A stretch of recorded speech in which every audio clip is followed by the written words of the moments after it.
Hello learners, I hope you are reading great. और advance spoken English sentence structure series में आप सभी का स्वागत है।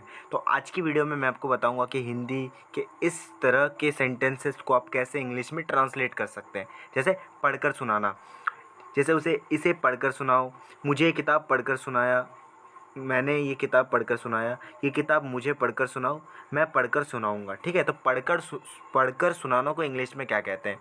तो अगर आपने वीडियो पे क्लिक किया तो वीडियो को आप लास्ट तक ज़रूर देखना। And if you haven't subscribed to my channel yet, do subscribe to my channel because I am going to teach you a lot of things in future. So let's start the video. तो पढ़कर सुनाना को English में कहते हैं read something out to someone. ठीक है, जिसको सुनाना है यहाँ पर टू के बाद लिख देना है, और जिस चीज़ को आप पढ़ रहे हो आपको समथिंग में लिखना है। ठीक है, तो इस तरीके से इसका स्ट्रक्चर रहेगा। और इसका मतलब होता है टू रीड समथिंग, इंग्लिश में होता है इसका मतलब to read something and say the words so that other people can here. मतलब इस तरीके से पढ़ना जैसे लोग को भी सुनाई दे, मतलब पढ़कर सुनाना है ना। और इसका स्ट्रक्चर कुछ ऐसे रहेगा, सबसे पहले सब्जेक्ट, उसके बाद हेल्पिंग वर्ब, और रीड को एज अ वर्ब आपको यूज़ करना है, यानी रीड को आपको चेंज करना है। ठीक है, रीड, रेड, रेड। ठीक है, फिर समथिंग यानी जिस चीज़ को पढ़ रहे हो, आउट, और टू, और जिसको पढ़ रहे हो उसके बाद उसको दिखा देना है। ठीक है, एग्जाम्पल्स से समझते हैं। ठीक है, तो पहला एग्जाम्पल है, इसे मुझे पढ़कर सुनाओ। ठीक है, read this out to me. ठीक है, read this out to me, इसे पढ़कर सुनाओ। किस चीज़ को, उसका नाम मैंने नहीं लिया है, जिस चीज़ को पढ़ना है उसका मैंने नाम नहीं लिया है, इसे मैंने इसे कहा है तो मैंने दिस लगा दिया। Read this out to me यानी मुझे मुझे सुनाओ पढ़ के, तो टू मी। ठीक है, दूसरा सेंटेंस है, मैंने पोम को पढ़कर सुना है। ठीक है, I read the pome out. ठीक है, अब किसे सुनाया मैंने यहाँ पर मेंशन नहीं किया इस सेंटेंस में। ठीक है, जैसे मैंने अगर बोलता कि मैंने पोम को उसे पढ़कर सुनाया, ठीक है, उसे पढ़कर सुनाया, तो मैंने आउट टू हिम कर देता। ठीक है, लेकिन मैंने इधर कुछ ऐसा लिखा नहीं था। ठीक है, और क्या सुनाया मैंने, पोम, तो यहाँ पर आई रीड के बाद समथिंग की जगह मैंने पोम लिख दिया था। राइट।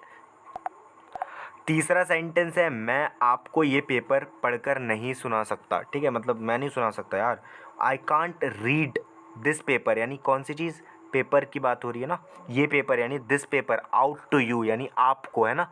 तो read something out to someone, I can't read this paper out to you, यानी मैं आपको पढ़कर नहीं सुना सकता। चौथा एग्जाम्पल है, मैं आपको अपनी स्पीच पढ़कर सुनाऊंगा। ठीक है, मैं अपनी स्पीच मैंने तैयार की है, आपको मैं पढ़कर सुनाऊंगा।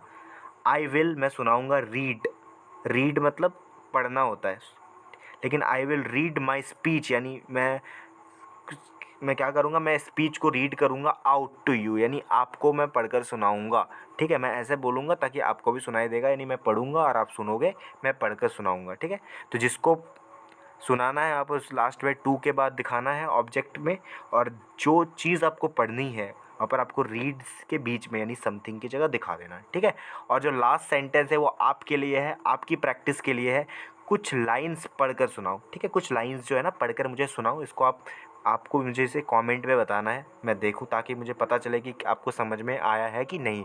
सो इस तरह के जितने भी सेंटेंसेस हैं आपको इस स्ट्रक्चर का यूज़ करके बनाना है, और वो स्ट्रक्चर है पढ़कर सुनाना यानी read something out to someone, मतलब to read something and say the words so that other people can hear. ठीक है, तो sorry for the noises, but if you, अगर आपने वीडियो पसंद आई है तो वीडियो को लाइक करना। अगर आप ऐसे ही और कंटेंट्स के लिए आप मेरे चैनल को सब्सक्राइब कर सकते हो। अगर वीडियो पसंद आई है तो और ऐसे दोस्तों के साथ शेयर करो, और एक प्यारा सा कमेंट ज़रूर करो कि वीडियो कैसी लगी। Thank you so much for watching the video.